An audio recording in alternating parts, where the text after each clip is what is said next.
Pwede nyo siyang i-program depende sa uri ng damit. For example, normal, yung mga pang-araw-araw natin na damit. Speedy naman, quick wash.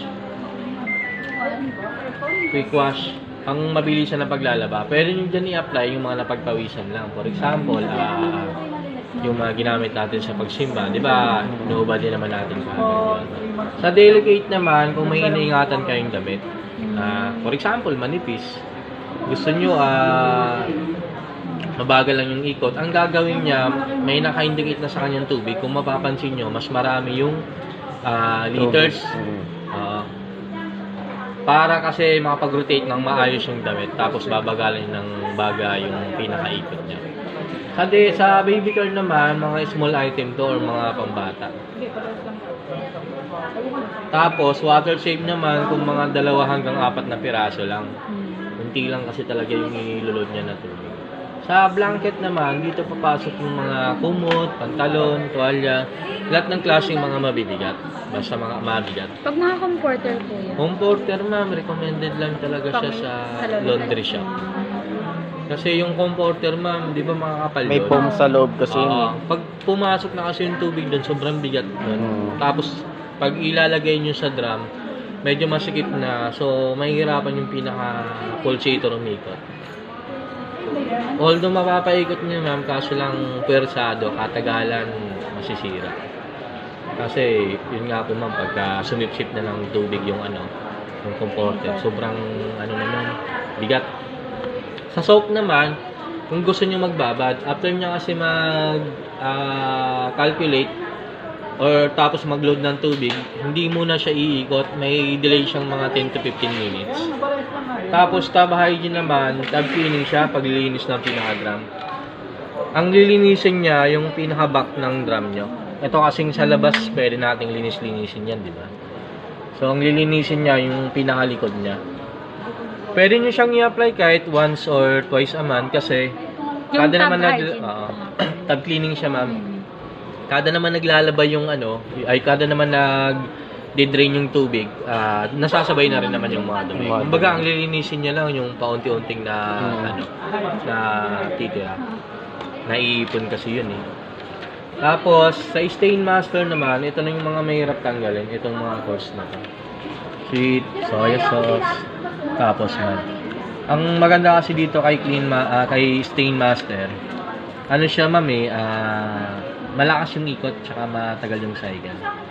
Hindi nyo na kailangan i-pre-wash. Tapos, ito na yung tanong nyo kanina, ma'am, yung sinasabi ni sir. Pwede nyo pa rin siyang i-customize. For example, ako magsaset ng sa wash, pwede po. 3, 6, 9, 12. Gusto ko sa wash, 12 minutes. Gusto ko naman sa banlaw hanggang 3. Kasi hanggang 3 yung pinaka-maximum niya. Gusto ko naman sa spin hanggang 7 minutes. Sa dryer yan. Ayun, dryer. Pag in-start nyo siya, parang kayo din yung nag-set ng pinaka-oras sa paglalaba, kung ilang beses magbabanlaw, tsaka kung ilang beses mag-spin. Pero pwede din spin lang yun. Pwede rin po, sir. For example, gusto nyo lang spin, kailangan nyo lang yung spin. Then, set na lang kayo ng oras. Start na po. Ang gagawin nyo, spin lang.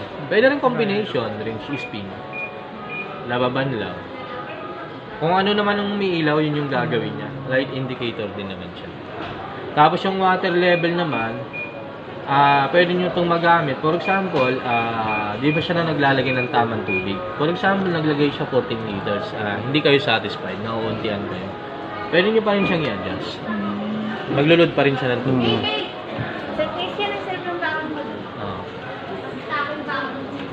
Tapos, yung tangle care naman, iiwasan niya yung masyadong magkakabuhol-buhol yung damit. Okay, meron ganun din, no? Pero magkakabuhol-buhol pa rin yan, sir, kasi normal naman yan sa paglalaba. Wag hindi lang pagka hinango nyo, isang lang, parang isa lang yung nilaban. Sa air dry naman, pwede nyo siya i-apply sa mga makakapal na tela. Kasi ang kaya nyo lang naman gawing 80% dry, yung mga normal lang na damit. Pero pagka mga sobrang makakapal na, hindi naman kakaya.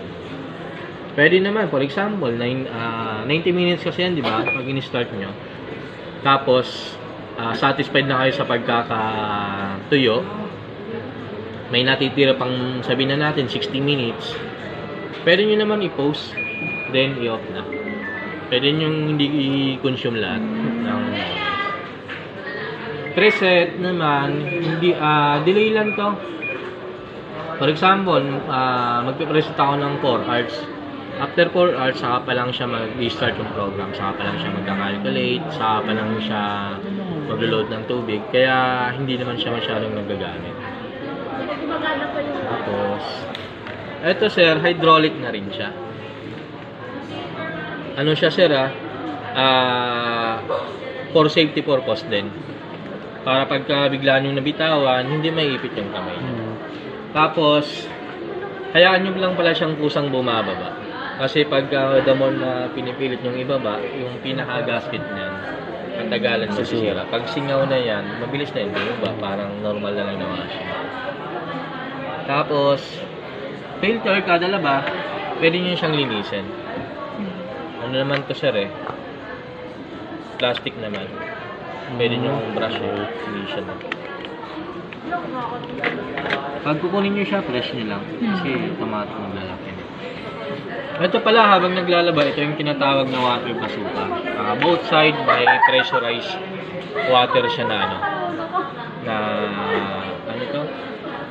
Lumalabas. Tumutulong din para makalinis. Makapag-scrub ng dumi. Ano yun, dito rin siya kumukuha ng tubig? Po. Sa mismong loob. Kasi wala namang kaso kahit diba na steady mo siya na nakabukas yung gripo mo. Tapos tuloy-tuloy pa rin siya. Tapos biglang parang namatay na siya.